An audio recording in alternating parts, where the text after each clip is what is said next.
Thank you, sir. I'm sorry if it's a political question or directly related to current affairs, but nevertheless, I would like to hear your views. You see, whatever the question may be, I'll attend that, inshallah. Thank you. But my answer will be from the point of view of religious attitude. I understand. Right. I understand. Thank you. It's in view of the unexpected assassination of Yitzhak Rabin, Israel's prime minister, yesterday, an ever-growing influence of the extremists who try to derail the peace process by acts of extreme violence and suicide attacks on civilian targets. What are Your Excellency's views about the continuation of the peace process and its possible successful outcome in the Middle East? Please.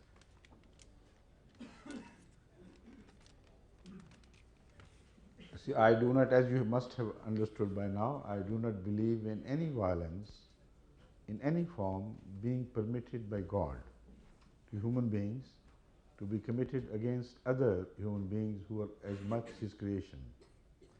This is a basic principle which would not be violated. Logically, I do not believe that the swords or bullets or coercions or tortures can reach mind to change them and reach hearts to change them. These are superficial things. They can behead people, but cannot change the ideas in the heads.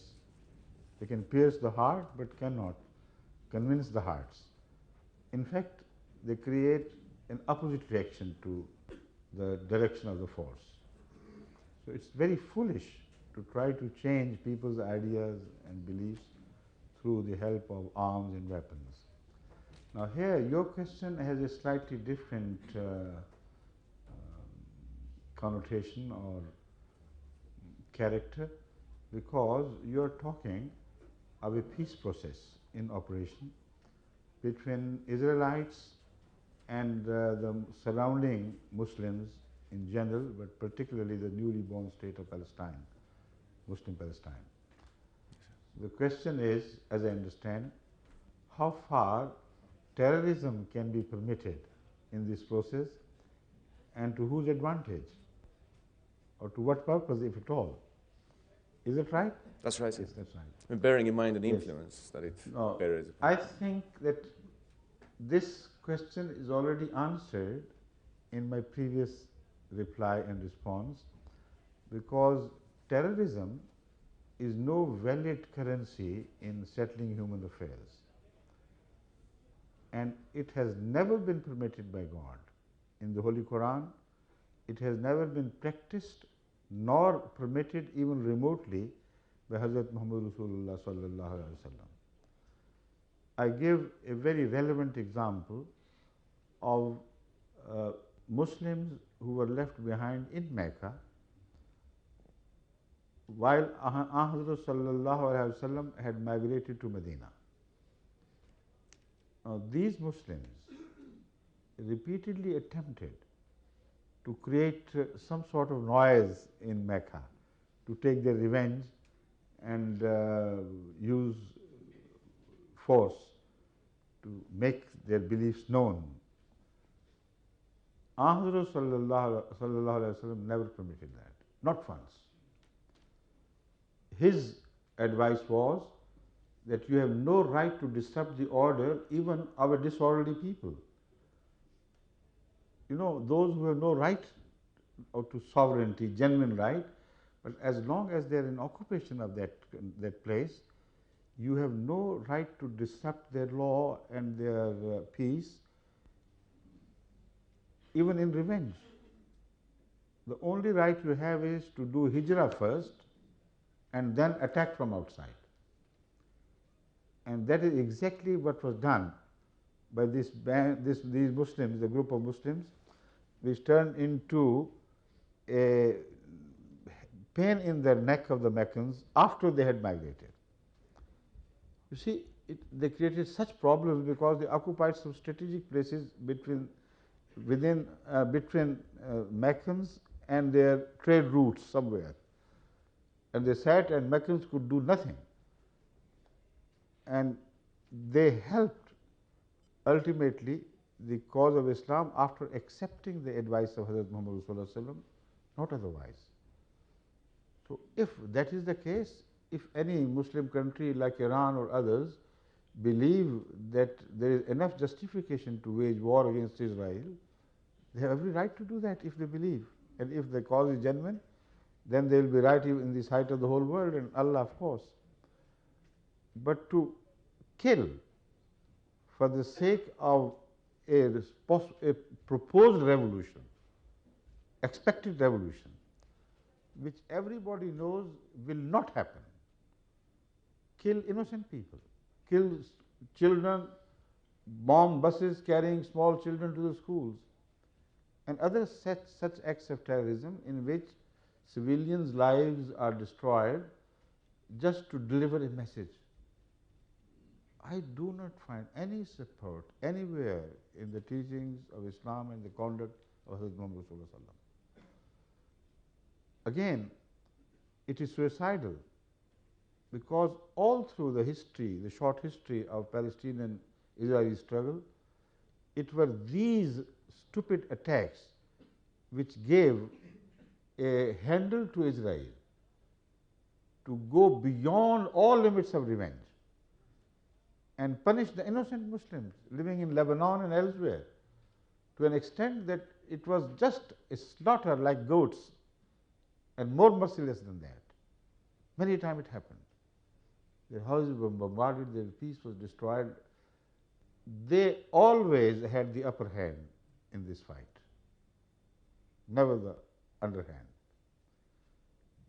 So a double suicide, to act against the wish of God and yet use His name, is a crime. To act against the ultimate interest of your own cause and your own people is sheer madness and suicide. But the ultimate course of history was also influenced in the wrong way, because whenever they provided Israel with an excuse to hit back, it also gained more territories. And furthermore, at every encounter, it's the most tragic thing to read that history. One is shattered, as I have always been. During my speeches on Iraq-Iran war, I had to go through that punishment. And you see, a small Israel is given every opportunity, helped by the Muslims in the name of Islam, to go on hitting back and expanding their territory to 100 times more than what it was. Is this jihad? If it is jihad, it is not the same jihad which was permitted to Muhammad Sallallahu Alaihi Wasallam, in which there was a promise, وَإِنَّ اللَّهَ عَلَى نَصْرِهِمْ لَقَدِيرٌ. Where was God, having permitted them to go to that holy war and withdrawing Himself? In fact, this is a crime of insult against God, to call it a jihad. Because according to the Holy Quran, it is Satan who eggs people on to fight. And when the time of fight comes, he withdraws, like it happened in case of Battle of Badr. And the Holy Quran records this. On the one hand, there was the promise of God, go on, fight the enemy, although they are much stronger. I'll be with you. And he was. On the other hand, according to the Quran, it was Satan who was coaxing the Meccans on to this fight against the Muslims and promising all sorts of things. When they were locked in battle, he said, I'm withdrawing. I have nothing to do with it. Is this the God they believe in? What actually is happening is exactly the case to present God in an image like Nauz Billah min Zalik, Satan, who promises falsely, tells you it is jihad, go on and fight it out and I am behind you. And when you look back, you have no place to run to. All the support is withdrawn. So they are doing it to the ultimate destruction of whatever image of Islam is left there, and ultimate destruction of the Muslims' interest in those areas.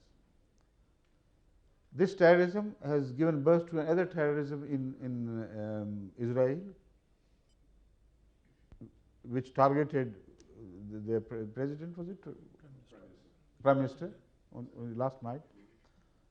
So it is war of attrition they are talking about. It is terrorism against all norms, against all ideologies of religion, against the dictates of common sense.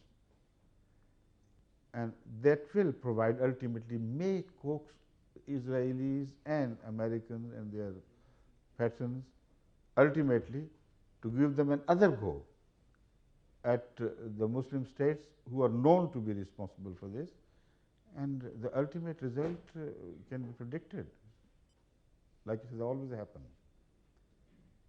They forget, and I would not like any Muslim to forget the fact that all their wars, whenever they go into war against an enemy, as they tell us, are based on the weapons which are manufactured by the enemies they are going to fight.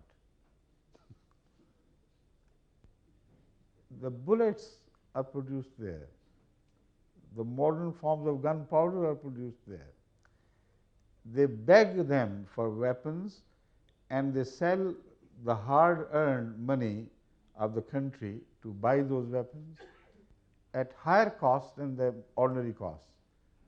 Because the moment the Muslim countries go into war, in any war in fact, the prices of smuggling of weapons rises and spirals up, with the result that while they are exporting their oil at a much lower cost in terms of the returns, the weapons they get during those periods when they need them most could be bought ordinarily at 1/3, 1/4, sometimes 1/5 of the price of the weapons. So they sell their oil to these countries to buy cheap weapons. Which weapons? The ones which have already become obsolete. The ones, if the Muslims had not bought, would be dumped in the oceans, because with the passage of time the models come, new models are appearing every year. And they are never given such weapons which can turn the fate of a battle. Never. The result is that their defeat is already written. And in the name of jihad, who is murdered, who is destroyed? The common innocent people. The mullahs go on, haranguing them, to calling them to jihad, and with the ultimate result is that when all the dust is settled, you find there the Muslim bodies buried in the dust or lying open in the dust. Never have they changed the course of modern history, even by an iota. Which non-Muslim territories they have gained through wars? None. How many they have lost? So many. And they have destroyed the economy and the future of countries as big as Iraq by acting stupidly. So what we call for is wisdom. When God appoints His own leadership, those who reject that head will always act like a headless body. And that is the tragedy of the Muslim world today, unfortunately. Thank you. I have been given 2 written questions. Right, okay. yes. The first one is that I understand that the Ahmadiyya movement stands for the unity among Muslims and non-Muslims. Right. I want to know, how do you propose to bring it about? You see, the word unity has to be defined before we go into the question further, because unity can only be achieved on common platforms, not on divergent views. And the only common platform to which we can call all humanity, regardless of their religious beliefs, is humanitarian platform. There are certain values which are universally accepted as human values. And in all such values, we must offer cooperation. Secondly, the unity to which we call even the Christians and the Jews is exactly the same unity to which the Holy Quran has already invited them. It's not a new thought at all. The Holy Quran addressing the people of the book, in which both Jews and Christians are included, قُلْ يَا أَهْلَ الْكِتَابِ تَعَالَوْا إِلَىٰ كَلِمَةٍ سَوَاءٍ بَيْنَنَا وَبَيْنَكُمْ. O people of the book, respond to the call of joint efforts in good things, in those things which are common between you and us. And the first is the unity of God, the belief in the unity of God. So anything consequent upon this commonality must express itself in joint efforts to improve the lot of the world. It's a most beautiful message of universal goodness, which was delivered by the Holy Quran 1400 years ago. And the Muslims, I don't know why either they don't read the Quran, not the common Muslims, but I mean their leaders, either they don't read the Quran or they simply don't understand what the Quran says. Unfortunately, and to our shame, the same message of unity this time, the call for unity, was taken up by Pope, by His Holiness the Pope, a decade or two ago. And he gave exactly the same call from his pulpit to the Muslims. Come, let us join hands in what is common between us, and that is God and religion, against all that is ungodly. When a gentleman who was representing His Holiness the Pope met me I say His Holiness because the Holy Quran teaches me to respect the leaders, religious leaders and other leaders as well. So this is accepted title, and I don't fear what the other Muslims call me because of this, committing this crime of respect. A leader must be respected, and the title, which does not have any connotation of idolatry, can be used. I don't think any problem in that. I don't see any problem in that. Anyway, this short deviation from the main topic, a representative of His Holiness the Pope was touring the world, either partly or the entire world, I don't remember, but he met me in Switzerland when I was visiting there. And he offered me the same invitation to join hands for the goodness of the world in the name of commonality. And I told him that it is rather too late for you to give me the message, because this message was already given by Hazrat Muhammad 1400 years ago. So I would advise His Holiness the Pope to accept that invitation, not to misappropriate it. Because an invitation delivered 1400 years ago belongs to the past. Nobody can misappropriate today that invitation. But this is the attitude of Ahmadiyya Jamaat when we think of unity of mankind, unification of mankind. It can only be done on the basis of common views and common beliefs. And in religion, we find so many common beliefs and common faith views that instead of highlighting the differences and killing each other and fighting each other, why shouldn't we invite people to those common points? Now, in case of Ahmadiyya community, for instance, other Muslims are told that we are non-Muslims because according to the mullahs we do not believe in Ayat Khatam al-Nabiyyin, which is absolutely false and wrong. We think, we believe, I know that our belief in Khatam al-Nabiyyin is far more comprehensive and realistic than their belief. But this is an issue debatable, leave it. But that is not the only thing we believe in. We believe in all the Quran and all the beliefs of the fundamentalists, oneness of God, the books, divine books, all the prophets, the day of judgment, etc., etc. And we believe in all the five musts in practices, like salat, like zakat, like performance of hajj, like roza, and giving of alms, etc. So we believe in all the fundamentals. Why don't they join hands with us to improve the lot of the Muslim common people so that they become better Muslims and more practicing Muslims? So it is against the Islamic principle, and that is why we are following it up from Islam, that Muslims must invite all the people of the world to the good points of commonality. And the religious differences must not be permitted to play a negative role. Now, apart from this, there are so many other verses of the Holy Quran which support this view very powerfully. For instance, the Holy Quran repeatedly tells us, "Ta'awanu alal birri wat taqwa." Cooperate with each other on the principle of goodness and fear of God.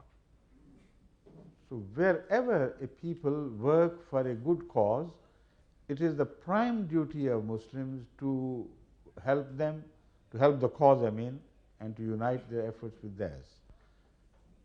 In this way, when you work together, in a sense of comradeship develops, a sense of better understanding and friendship develops, and the people do come closer to each other if you join hands in the good, for the sake of goodness of man as such.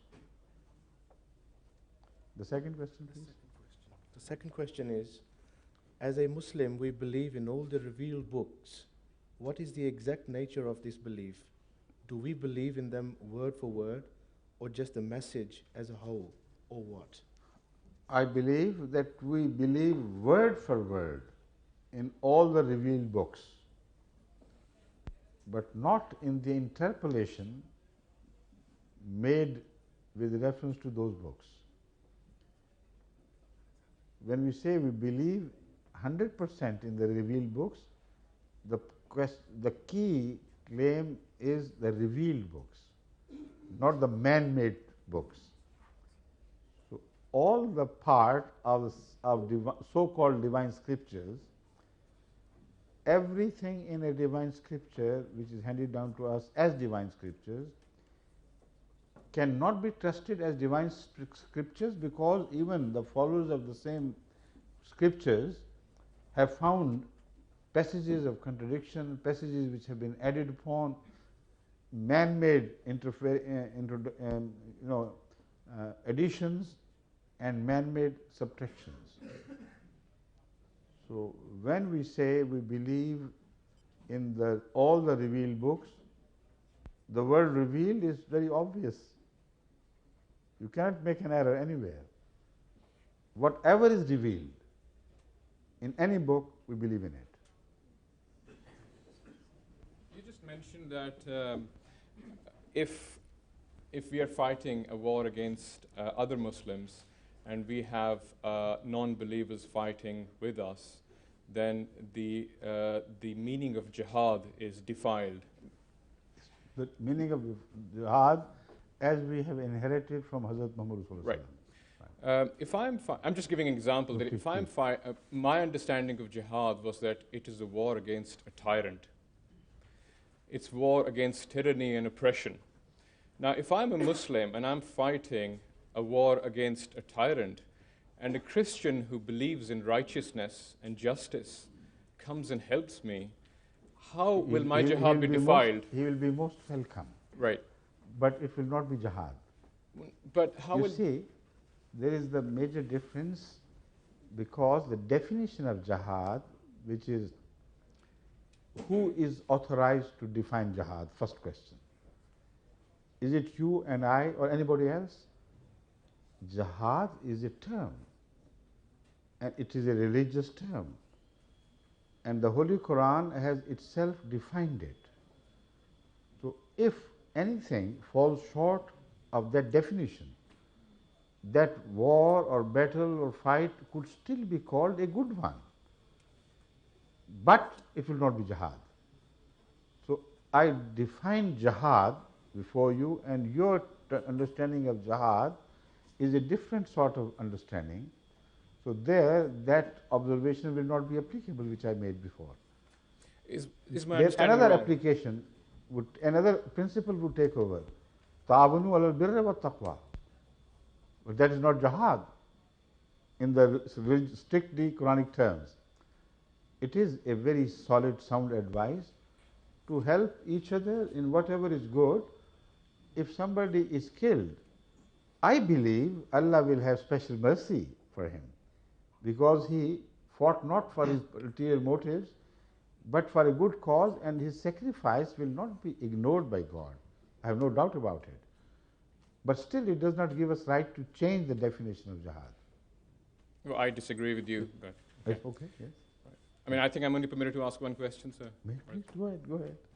The other thing was, it's just that... But just a moment. Sure. You disagree, all right, you have a right. But disagree with me on the issue raised by me with reference to that Quranic verse. Right, I disagree. I referred to that Quranic verse. Right. And I defined jihad with reference to the word of Allah. Right. So where do you find me at fault with that? Because my interpretation of jihad is that if No, it's somebody... not your interpretation I'm talking about. I'm talking about the evidence Right. which I produced from the Holy Quran. So you have a right, genuine right, to disagree with the evidence of the Quran, or to find me at fault in understanding that message. Right. But individual disagreements do not come into picture here. No, it's not a question of individual... You may have a different interpretation of jihad. You are most welcome to do that. But you have still no right to change the definition of jihad mentioned in the Holy Quran, unless you prove anybody to be wrong in their interpretation with reference to that verse which I have just quoted. Okay. If I'm fighting against a tyrant, is that jihad? I have already explained. Fight against a tyrant is a good fight, provided that the accepted norms of the world give you permission to do that. The moment you begin to call it jihad, that fight will also be defined. It has to be within the permissions granted by God to raise a fight against a tyrant. Now, I'll further explain this. The Prophet ﷺ used the same example, but not in terms of raising swords. He said it is a jihad to say the truth before a tyrant, at whatever cost, personal cost, you do it. Right. You may be murdered. That would be jihad. But he never permitted to raise the sword in the name of considering somebody to be a tyrant. So there are different things. There are fine points which have to be brought into the focus of your attention before you reach a final conclusion. So tyrants are tyrants. If a party is permitted by the Holy Quran, whether you call it jihad or not, to fight for your rights, that's a completely different issue. In that concept, the Holy Prophet of Sallallahu Alaihi Wasallam has also called such martyrs, such people as martyrs, but has not called that jihad.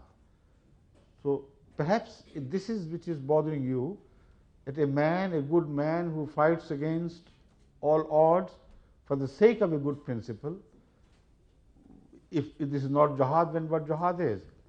Jihad, as defined by the Holy Quran, has the connotation of somebody who has been prevented from exercising his religious rights with relation to God. The moment anybody interferes there, if he is forced to do that, then you defend yourself. That is exactly jihad. But to fight against tyrants is also good, provided you are fighting against your genuine possessions, your rights. And in that, Hazrat Rasulullah sallallahu alaihi wasallam explained that if somebody is attempted to be robbed and he defends his proprietary rights and gets killed, he is also a martyr. So when you think in those terms, then of course this end is a good, noble end, yet it will not change the basic definition of jihad of the Holy Quran. So, but ask the other question. No, I was just going to say, if certainly, if exactly it's the same situation, but a Christian comes in to help you, Yes. the purpose is not jihad. You see, this is not a jihad. This is a good cause, and as it will be, everything should not be entitled the same thing. Good things can be entitled differently. So I have already expressed myself that the Holy Quran calls us for other things, good things as well, for cooperation. There is the cooperation of a Jew, of a Christian, of a Hindu, all will be welcome if it is for the promotion of goodness in the world and in the promotion of common beliefs. So this commonality of beliefs is a very important key point in the understanding of Islamic concept of wars and jihad, etc., where the commonality is perfect and you believe in same God and same views, understanding of God, etc., somebody interferes with your rights, then this is typically the definition of jihad as you find in the Holy Quran. But there are other common points as well, and the Holy Quran repeatedly expounds that you must, as a Muslim, cooperate with others regardless of religion or race in every good efforts anybody performs, and invite them to join you. So there, joining of forces by Christians, Jews, etc., even Hindus, will not be prohibited at all. Okay. Thank you. Sure. And the next question, please. The other question was that I don't know much about the Ahmadiyya movement, but all I know is that the belief is that there can be subsequent prophets who will reiterate the prophet, the message of the prophet. Yes. Now, with every prophet, new prophet, do you think there would be a schism in the Islamic religion, that there will be people who will accept the prophet and will not accept the prophet? So the total number of subsects that will develop by this philosophy will be twice the number of people who claim to be prophets. And I say it with complete respect. I understand the problem. Right. The fact is, the prophet, subordinate prophet, cannot come in Islam until Islam is already split up. And this has been mentioned in the Holy Quran, in the Ahadith of Rasulullah, that the reformer, whatever you call him, we refer to him as a subordinate prophet. The others do not refer to him as subordinate prophet openly. And I can explain the word openly why I said that. But when I explain, you will agree with me, I hope, that they also believe in the same things. The issue is the debate is about the point, if somebody appears in Islam as described by Hazrat Muhammad Rasulullah as prophesied by him, what would be the purpose of his coming? Would he come to a united ummah and divide it by creating a schism, or would he come to remove the schisms and create a platform with a promise that this platform will gain ground and ultimately they will be brought under one united flag of the ummah? They are two different things. Hazrat Sallallahu Alaihi Wasallam, before predicting that Jesus or Imam Mahdi would appear again, always said in clearest terms that this ummah will get divided on the pattern of the Jews before us. It would follow that pattern to the degree that earlier the Jews were divided into 72 sects, so also this ummah will get divided into 72 sects. The common character of the Muslims in general has also been described with reference to this period of decay and deterioration. He said, "Sayati ala nasi zamanun la yabqa min al-Islami illa ismuhu, wa la yabqa min al-Qur'an illa rasmuhu."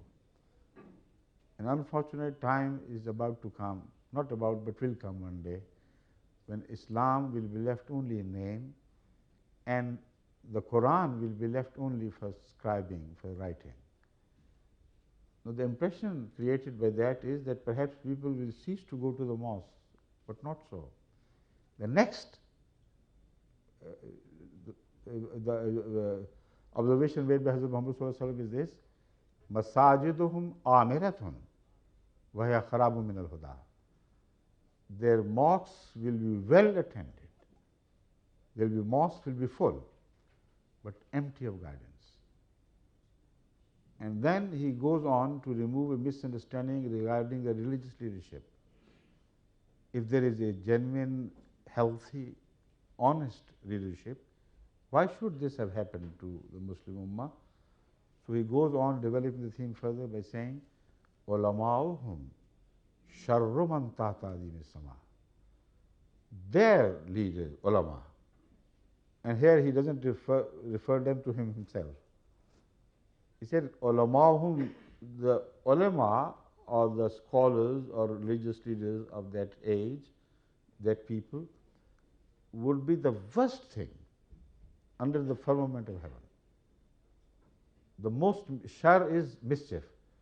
So shar also is used as noun in Arabic. Here it is used as a noun. When somebody becomes a personification of mischief, then he is called shar. So here in this context it means they would be the worst personification of mischief under the firmament of heaven.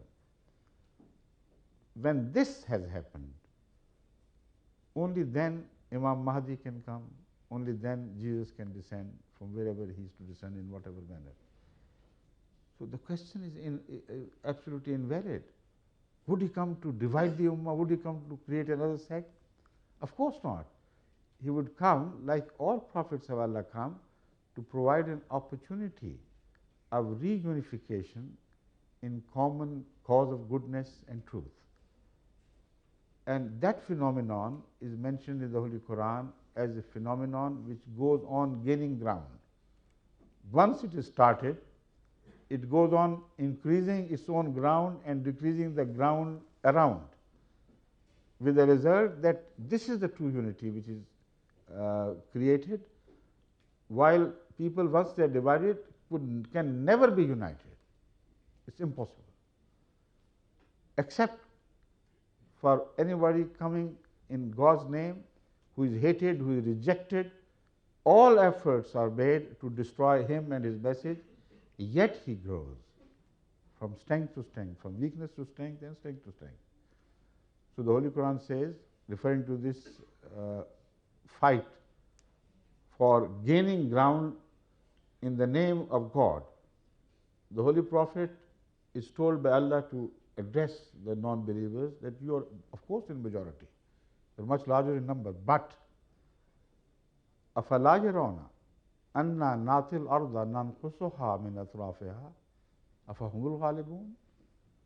But do not they see? Why don't they see that during every encounter, the ultimate result is that our ground expands and their ground decreases, however small the process be? If this is certain, that a message which is delivered continues to gain ground, and all the efforts to suppress and destroy that message are frustrated, then the outcome would be the same. But that which is growing is bound to emerge dominant and predominant. So this is the case. It is not a case of creating a new spirit. It is a case of divine prescription for such ills. But there is a lot yet to be discussed, of course, whether it is happening in case of Ahmadiyyat and how it is happening. Now I will return to the second part raised about the subordinate prophet. That was also included in your question.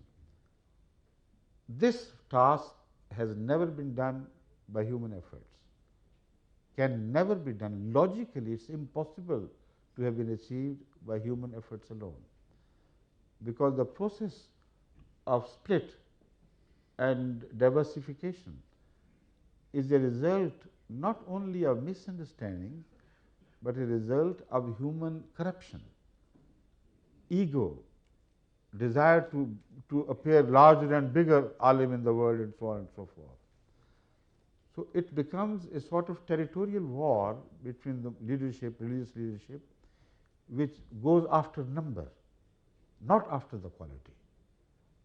And as such, it can be easily recognized. Once it happens, the cause of split lies in the inner deterioration of morality and loyalty to the values. So the name of religion would not avail you in any way whatsoever. I can further explain this with reference to the present day. Now, you have seen, you have heard the Muslim schisms fighting against each other, Muslim religious leaders haranguing the Muslim common people to kill others, to destroy their mosques. They're all filthy, uncouth things, and Islam would like you to do that. This is not a news to anybody today. But have you ever heard the Muslim ulama joining hands, despite their differences, in eradicating the evils which are eating up the Muslim society?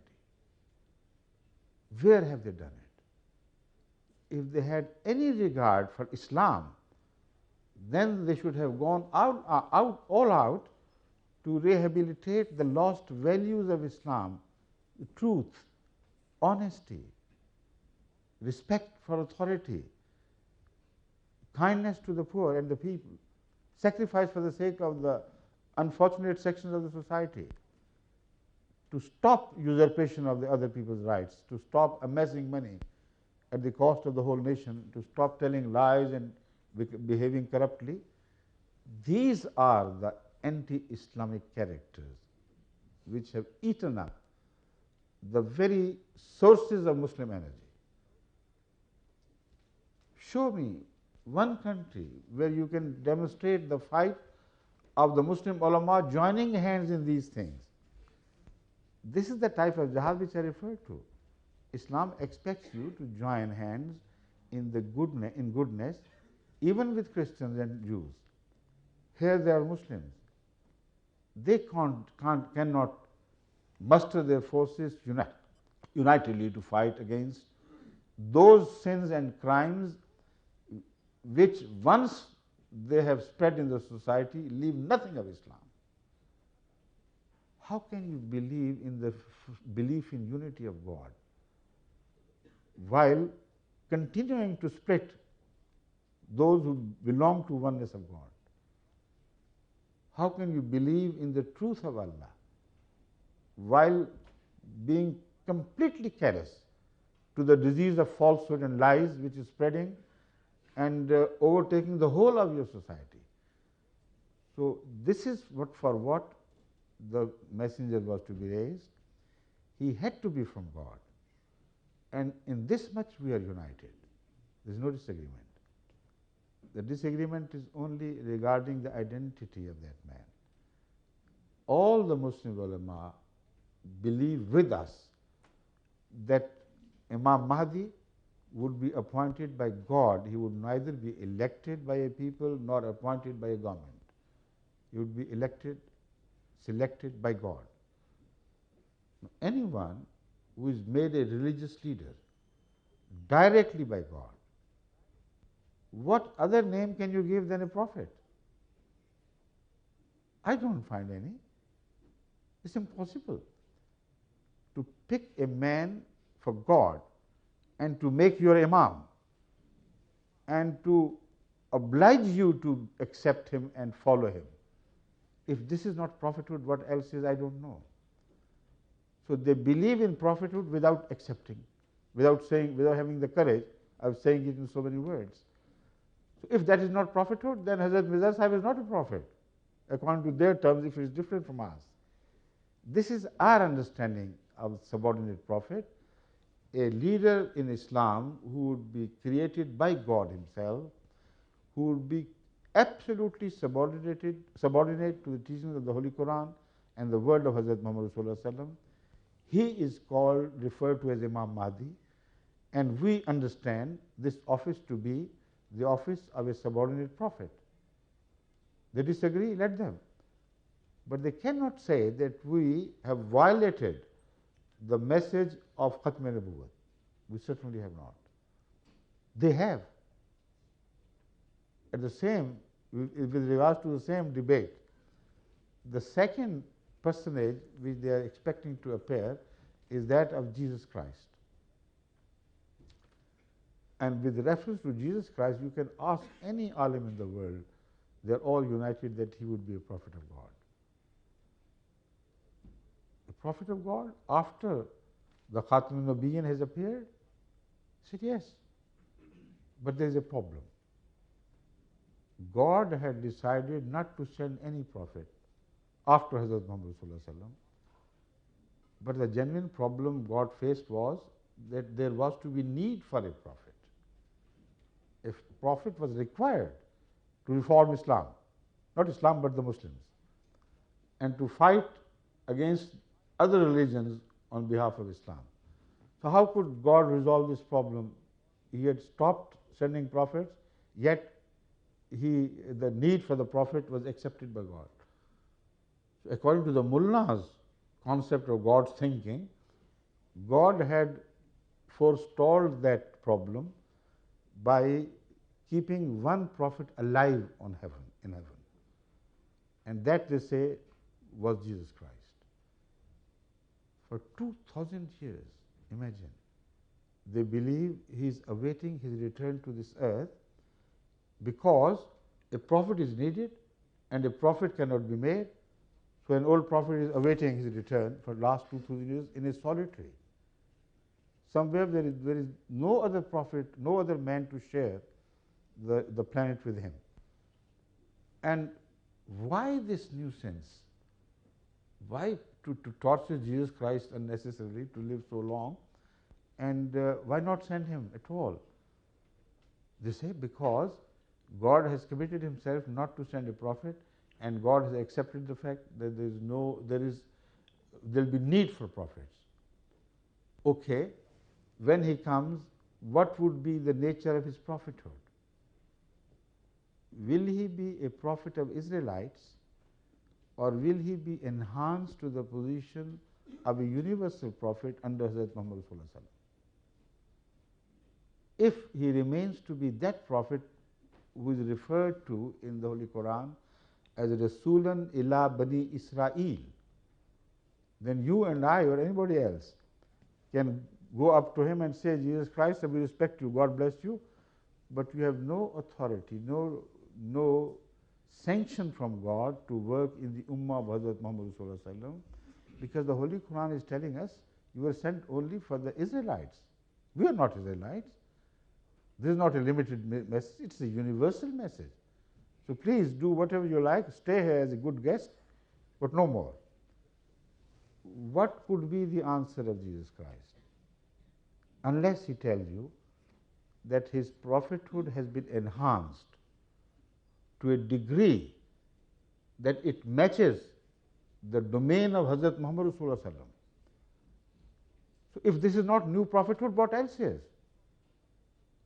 So the purpose is not served anyway.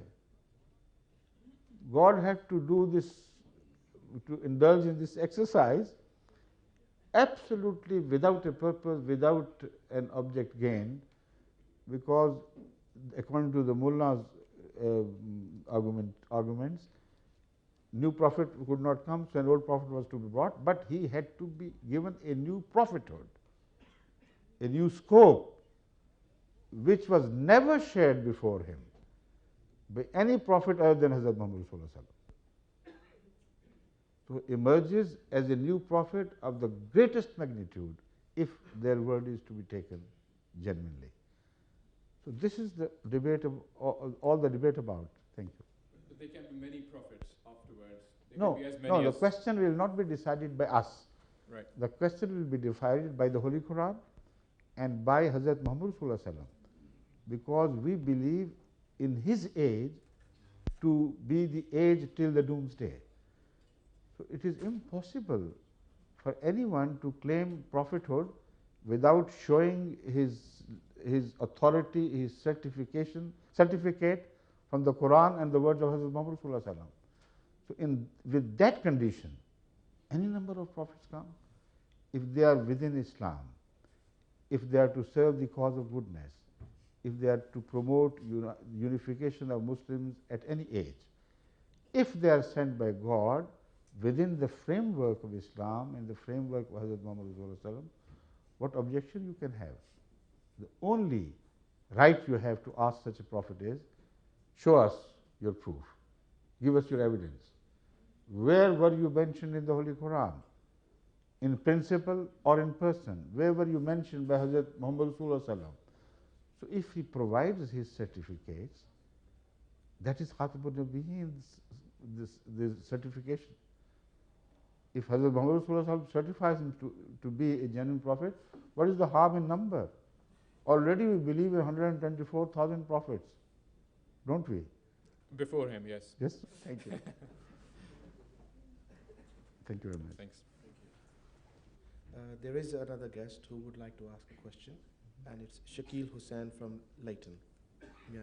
So, all right. This should be the last question. Huh? Thank you. This will be the last question, but not Khatamul Sawalat, you know. Assalamu alaikum. All right. My question is, what's the difference between Ahmadis and other Muslims? Beg pardon? What's the difference between Ahmadi Muslims and other Muslims? Already I have been, speaking on the same issue. If I have failed to express differences, that is my fault. I don't say it's your fault. But once you have asked the question out of respect for you, I must tell you the major differences are that they believe that an Imam Mahdi and Messiah would come later on. We believe he has come. They believe that the Messiah will be the same old person who was raised in the Ummah of Moses. We believe no, he is not alive bodily as others believe.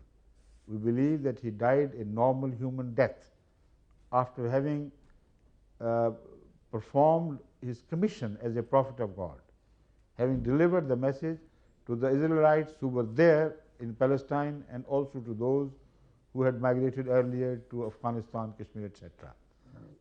So he returned to God like any other prophet through normal death. But after the performance, after delivering the goods which he was raised to deliver, he acted according to God's desire and commission and returned as a successful prophet. So they say no, he is still alive in the heaven and he would descend bodily himself. The second difference already I briefly mentioned, they believe that there can be no prophet of God, yet a prophet can come who will be then old prophets repeat. And they believe that Imam Mahdi will be appointed by God, yet he will not be subordinate prophet. So we disagree with that. These are the major differences. Otherwise, the Quran is the same, the Hadith is the same, Namaz is the same. You can observe, come and see, watch us. The Qibla is the same, and the details of Namaz, 5 prayers, how they are performed, wuzu, etc. There is no difference. Only minor differences which exist between one sect of Hanafi or Shia or Shafi sect, etc. They are small things in referring to the way how this namaz should be practiced. Fundamentally, they all believe in the 5 prayers and everything is the same. Anything else, I don't think of any fundamental difference other than that. But in details, of course, differences appear in the interpretation of the Holy Quran regarding jinns, regarding doomsday, regarding the life after death, regarding the angels, persons. For instance, they believe that angels actually possess wings like this, like birds, and they fly about in space while there is no air, nothing to push it with your wings. And we believe wings are only powers, attributes granted by Allah. They are your potentials with which you can rise to a certain height in the sight of Allah. So these are other minor differences which I never spoke of. So pardon me that little joke, but I thought let me relax the atmosphere. That's all. It was not at your cost. Thank you very much. And shall we now take leave of each other? Because now it's time for prayer, right? Assalamu alaikum wa rahmatullah.